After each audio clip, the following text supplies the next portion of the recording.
নমস্কার। বাংলা সিরিয়াল সমাচারে তোমাদের সবাইকে অনেক অনেক স্বাগত জানিয়ে লক্ষ্মী ঝাঁপির আজকের পর্বের রিভিউ শুরু করছি। তো শুরুতেই যেটা আমরা দেখতে পাচ্ছি, ঝাঁপি আর নীলু তো একদম রওনা হয়ে গেছে। আর ওদিকে দীপ মানে বিছানা আলাদা করছে। দীপ বলছে আমি সোফাতে শুয়ে যাব, তুমি খাটে শুয়ে যেও, বালিশটা নিয়ে নেয়। তো এবার ইনকা বলছে তুমি এরকম বিহেভ করছো কেন আমার সাথে? এর আগে আমি তো তোমার বাড়িতেই থেকেছি, তাহলে আজকে এমন বিহেভ করছো যেন আমি ভাইরাস। তখন দীপ বলছে দেখো আমি কিন্তু বিয়ে করে ফেলেছি, তো একটা দায়িত্বভার আমার উপরে আছে, তো এটা তো আমাকে বহন করতেই হবে, তাই না? পাকচক্রে যখন আমি পড়েই গেছি তখন তো আমাকে সেটা দায়ভার বহন করতেই হবে। আমারই বোধহয় এরকম সিচুয়েশনে পড়াটা ঠিক হয়নি, তোমার সাথে এখানে আসাটা ঠিক হয়নি। কারণ দেখো এরকম সিচুয়েশনে পড়তে হলো, আমার জন্য তোমাকে কষ্ট পেতে হচ্ছে, আমি তো এটা চাইনি না। আর ওদিকে মানে ঝাঁপিটা যাচ্ছে, তো হঠাৎ করে কিন্তু কাসাইয়ের ফোন এসেছে নীলুর ফোনে। তো ফোনটা রিসিভ করেছে, বলছে রিসিভ কর ঝাঁপি, কাসাই দেখতো কেন ফোন করেছে। তো কাসাই উল্টে পড়ে আছে, বলছে যে আমি হঠাৎ করে জানি না কেন পা পিছলে পড়ে গেলাম, আমার পায়ে মাথায় খুব চোট লেগেছে ঝাঁপি। কথা বলতে বলতে ফোনটা পড়ে যায়, অজ্ঞান হয়ে যায় কাসাই। এবার তো ঝাঁপি হ্যালো হ্যালো বলতে আছে যে তুমি কি করে পড়ে গেলে, হ্যালো হ্যালো, কিন্তু কোনো কথা শুনতে পাচ্ছে না। এবার তো দুজনেই খুব চিন্তায় পড়ে গেছে। তো নীলু বলছে কি বললো কাসাই, বলছে যে কাসাই দিয়ে পড়ে গেছে, মাথায় চোট লেগেছে আর কথা বলছে না, আমি হ্যালো হ্যালো করে গেলাম কথা বলছে না। বলে তুমি গাড়ি ঘোরাও। বলে কি বলছিস ঝাঁপি, এদিকে তো আমরা মধুডাঙ্গা প্রায় পৌঁছে গেছি, তো একটা কাজ করলে হতো না, আমরা দ্বীপকে আগে দেখে নিতাম তারপর গেলে হতো না? তখন বলছে যে না না নীলুদা, আমাদেরকে এক্ষুনি ফিরতে হবে। না জানি কত বড় বিপদে আছে কাসাইদি একা আছে ওদিকে। আর দ্বীপের কথা বলছে ও তো না হয় প্রাপ্তবয়স্ক, নিজেকে সামলাতে পারবে, কিন্তু চলো। আর কাসাইদি বিপদে পড়ে তার স্বামীকে ফোন করেছে, তুমি যদি না যাও তাহলে ও তোমার উপর থেকে বিশ্বাস হারাবে, আর আমি থাকতে সেটা কখনোই হতে দেবো না। চলো তাড়াতাড়ি চলো কাসাইদির কাছে। তো বলছে তুই, বলে আমি একা যাবো নাকি মধুডাঙ্গা, আমি তোমার সাথে এখন কাসাইদির কাছেই যাবো, চলো, কারণ তুমি একা কাসাইদিকে সামলে উঠতে পারবে না। এই বলে ওরা গাড়ি ঘোড়ায়। এদিকে এবার ইনকা দীপকে অফার করছে, বলো কি খাবে? বলে আমি কিছু না, আমার জন্য শুধু অমলেট অফার করো। বলে শুধু অমলেট? এতদিন পর আমরা একসাথে আছি, একটু লাইফ টাইমটাকে কাটাবো না? বলে দেখো আমাদের মধ্যে দূরত্বের কারণটা কি শুধুমাত্র আমি? তুমি যা যা করেছো ঝাঁপির সাথে, আমার সাথে, আমার পরিবারের সাথে, সেই সব কিছুর পর সেই সব কিছু কি তোমার ঠিক বলে মনে হয়েছে? তারপরে কি তোমার সাথে আমার স্বাভাবিক আচরণ করা উচিত ইনকা? ইনকা বলছে এইসব বলে তুমি আমাকে হার্ট করছো। তখন দীপের পাশে বসে বলে আচ্ছা ঠিক আছে, আমাদের লাভ লাইফটা না হয় ঘেটে গেছে, কিন্তু আমরা বন্ধু তো হতেই পারি। তো দুটো বিয়ারের বোতল অর্ডার করি, তাই বলছে। দীপ বলছে দেখো আমি তো খাবো না, তুমি খেলে অর্ডার করতে পারো। বলে বাবা, এখন তার মানে বন্ধুত্বটাও নেই? এবার এত কাকুতি মিনতি করছে, তখন দীপ বলছে আচ্ছা বেশ, তাহলে একটাই অর্ডার করবে, একটার বেশি কিন্তু করবে না। তো ওদিকে বিয়ার এসে গেছে। এবার ইনকা কি করে, দীপের যে বোতলটা সেখানে কিন্তু কিছু একটা মিশিয়ে দেয়, ব্যাগে অলরেডি সবকিছু নিয়ে এসেছে, সব প্ল্যান তো। এই বলে দীপকে দেয়, আর দীপ না বুঝে শুনে খেয়ে ফেলে। ওদিকে কাশের কাছে পৌঁছে গেছে নীলু আর ঝাঁপি, ডাক্তার চলে এসেছে। আর ইয়েরাও চূর্ণি এসেছে, কাসাইয়ের মা এসেছে। তো কাসাই তার মায়ের কোলেই মাথা রেখে আছে, কাসাইয়ের জ্ঞান এখনো ফেরেনি। ডাক্তার অলরেডি পায়ে ব্যান্ডেজ করে দিয়েছে, তো বলছে কালকে একবার এক্সরে করিয়ে নিতে। আর ঝাঁপিরা বলছে এখনো যে জ্ঞান ফেরেনি, তাহলে বলছে যে মোস্ট প্রবাবলি মানে শক থেকে হয়েছে, হঠাৎ করে পড়ে গেছে তো সেই কারণে। এবার ইনকার মানে ইয়ে আর কি, দীপের মা মনে মনে বলছে আমার মেয়ে পড়ে গেছে শুনে মানে বরের কাছে না গিয়ে আমার মেয়ের কাছে চলে এলো ঝাঁপি, মানে দ্বীপের কাছে না গিয়ে ঝাঁপি আমার মেয়ের কাছে এলো, তাহলে কি সব কিছু ইনকা করিয়েছে? না না না, আমি এসব কি ভাবছি, ইনকা আমাকে না বলে এসব কেন করতে যাবে? বরঞ্চ ঠাকুর, তুমি আমার মেয়েটাকে রক্ষা করেছো, হয়তো এটা ভবিতব্য হবে, তবে আমার মানে দ্বীপের বউ ঝাঁপি, সে যে দ্বীপের কাছে পৌঁছতে পারিনি তার জন্য আবার ঠাকুরকে ধন্যবাদ জানাচ্ছে। আর এদিকে ঝাঁপি মনে মনে বলছে ডাক্তার কাকু তো বললো যে দিদির ভয়ের কিছু নেই কাসাইদির, তাহলে ওদিকে যে কি অবস্থা হচ্ছে এই নিয়ে চিন্তা করছে।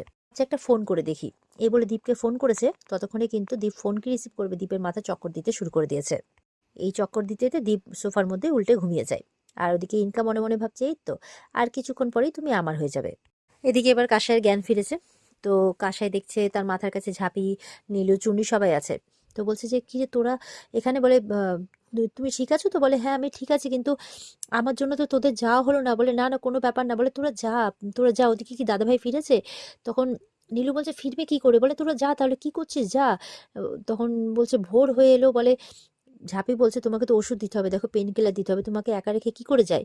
কাসাই বলছে আমি তো এখন ঠিক আছে, আর আমি একা কোথায়, আমার সাথে চূর্ণি আছে, আমি একা নই, যা তোরা যা, নাহলে ওদিকে সর্বনাশ হয়ে যাবে, যা।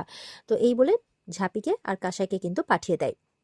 আর এদিকে দেখা যাচ্ছে যে দীপ তো পুরো মানে ভোর হয়ে গেছে। তো দীপের ঘুম ভেঙেছে, ঘুম ভেঙে দেখছি ওমা, যে একই চাদরের নিচে আর কি, মানে একই চাদরে ও আর ইনকা ওকে জড়িয়ে ধরে ঘুমিয়ে আছে। এই দেখে দীপ তো একবারে ধরপড়িয়ে উঠেছে। কি করবে কিচ্ছু বুঝে পাচ্ছে না, কি হয়েছে কিচ্ছু বুঝে পাচ্ছে না। দীপ পুরো ঘাবড়ে গেছে, ভয় পেয়ে গেছে। আর ইনকা তো এমন আবভাব করছে যেন ওদের মধ্যে কিছু হয়েছে। তো এরকম একটা ব্যাপার, মানে পুরোপুরিভাবে ভাসিয়েছে দীপকে। তো এবার দীপ তো পুরো ভয় পেয়ে গেছে, পুরো ভয় কাঁপছে, না না এটা হতে পারে না, এটা কিছুতেই হতে পারে না, এটা কিছুতেই হতে পারে না, আমার কিচ্ছু মনে পড়ছে না, কিছুতেই হতে পারে না।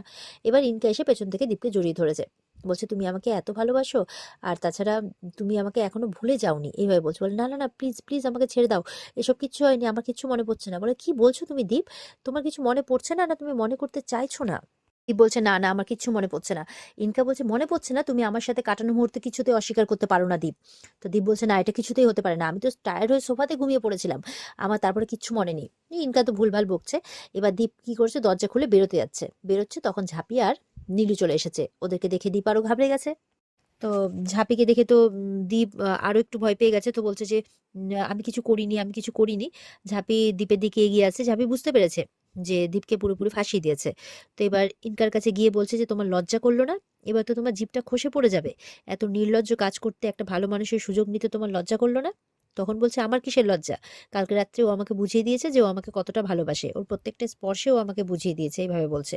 তখন ঝাঁপি একটা ধমক দিয়েছে যে একদম চুপ, একটা কথাও বলবি না, তোকে আমি আপাদমস্তক চিনি, তুই কতটা বাজে মেয়ে সেটা আমি খুব ভালো করেই জানি, এভাবে বলছে। এবার নীলুকে বলছে যে তুমি ওকে বাইরে নিয়ে যাও। এবার তো মানে নীলু তখন দীপকে বুঝিয়ে বাইরে নিয়ে যায়। তো ইনকা বলছে আমি তোমার সাথে কোনো কথা বলবো না, যা বলার আমার দীপের সাথে বলবো। তখন তো দীপের কাছে যেতে দিচ্ছে না ঝাঁপি, বলছে যে তোর মতো মেয়েকে আমি আচ্ছা করে জব্দ করতে পারি। বলছে তোমার কি মনে হয় যে আমি ওকে চিনি না? ও আমার স্বামী, আমি ওর স্ত্রী, ওকে আমি জানি ও কি করতে পারে আর কি করতে পারে না। আর আমি তোকেও চিনি যে তুই কি করতে পারিস কি করতে পারিস না। বলছে তুমি ভাবলে কি করে যে তোমার কথা আমি বিশ্বাস করে নেব? আজকে ও যদি এক বুক গঙ্গা জলে দাঁড়িয়েও আমাকে বলে, আমি তাও বিশ্বাস করব না যে ও এরকমটা করতে পারে। ঝাঁপি বলছে ও প্রচন্ড সৎ চরিত্রের মানুষ, আর ও কোনো দিনও এরকম কোনো কাজ করবে বা করেছে বলে আমি বিশ্বাস করি না। ঝাঁপি বলছে তুমি ওর সাথে এরকম করলে তো, তুমি ওকে নিয়ে কাদা ছোড়াছুড়ি করলে তো, এবার ওই পাক থেকে কাদা মানে তুলে আমি তোমার মুখে মাখাবো, এটা আমি তোমাকে বলে গেলাম। তো ঝাঁপির কথা শুনে তো অবাক হচ্ছে ইয়ে ইনকা। তো বলছে যে এটা আমার মানে আমি তোমাকে কথা দিয়ে গেলাম, এটা ঝাঁপি সরকারের কথা, এই বলে ঝাঁপি কিন্তু চলে যায়। তো ঝাঁপি চলে যাওয়ার পর ইনকা মনে মনে বলছে, মানে ইনকা নিজে নিজে বলছে আর কি, যে কাদা মাখাবে তুমি আমাকে, এবার আমি দীপকে এমন জালে ফাঁসিয়েছি না যে ওখান থেকে আর বের করতে পারবে না। যাও না, যাও বাড়ি যাও, তোমাদের জন্য একটা দারুণ সারপ্রাইজ অপেক্ষা করছে। তো এবার ঝাঁপি মানে বাইরে দীপ, ঝাঁপি আর নীলু দাঁড়িয়ে আছে। তো দীপ তো খুব ভয় পেয়ে আছে। তো ঝাঁপি বলছে যে তুমি এরকম করছো কেন? তখন বলছে যে না, ইনকা তো বলছে, বলছে বলছে তো কি হয়েছে, ওই শাকচুন্নির কথা তো আমি বিশ্বাস করি না। তখন দীপ বলছে না রে, ও তো বলছে, বল, আমার মনে হচ্ছে কোথাও না কোথাও গিয়ে আমি হয়তো তোকে ঠকাচ্ছি। তখন ঝাঁপি বলছে যে তোমার মনে হচ্ছে যে তুমি আমাকে ঠকাচ্ছ, তার মানে আমার খারাপ লাগাটা তোমার কাছে ম্যাটার করে, মানে তুমি এটা মনে করো যে তুমি ইনকাদির সাথে কোনো কিছু করলে বা ইনকাদির সাথে থাকলে আমার খারাপ লাগতে পারে, এটা তুমি মনে করো, তার মানে কিন্তু তুমি তো আমাকে ভালোবাসো না। তখন দীপ বলছে সেটা পরের প্রশ্ন, কিন্তু আমি ক্ষীরগঞ্জের লোকের সামনে এই বজ্রাসন মানে বাঁচানোর জন্য আর কি, যে মানে বজ্রাসন বাঁচানোর জন্য আমি তোকে বিয়েটা করেছি, তো আমি তার সব দায়িত্বই পালন করব, সব কর্তব্যই পালন করব, তার মাঝে এরকম একটা ব্যাপার হয়ে গেল, এটাই ভাবছি আর কি। তো ঝাঁপি অবাক হয়ে তাকিয়ে আছে দ্বীপের দিকে। ঝাঁপির কোথাও না কোথাও মনে হয়েছে যে হয়তো দ্বীপের মনে তার জায়গা মানে হতে শুরু হয়েছে, ওই জন্য ঝাঁপিরও মনটা একটু ভালোই হয়। নীলুও দাঁড়িয়ে আছে পাশে, নীলুও সব শুনছে। আর এখানে আজকের পর্ব শেষ হয়ে যায়। তো এই ছিল আজকের পর্বের রিভিউ। যদি ভালো লেগে থাকে তাহলে পর্বকে লাইক কমেন্ট করে জানাতে ভুলবে না, আর আমাদের সাথে জুড়তে চ্যানেলকে সাবস্ক্রাইব করতে ভুলবে না। দেখা হচ্ছে তোমাদের সাথে আগামীকালকে। সবাই খুব ভালো থাকবে। টাটা।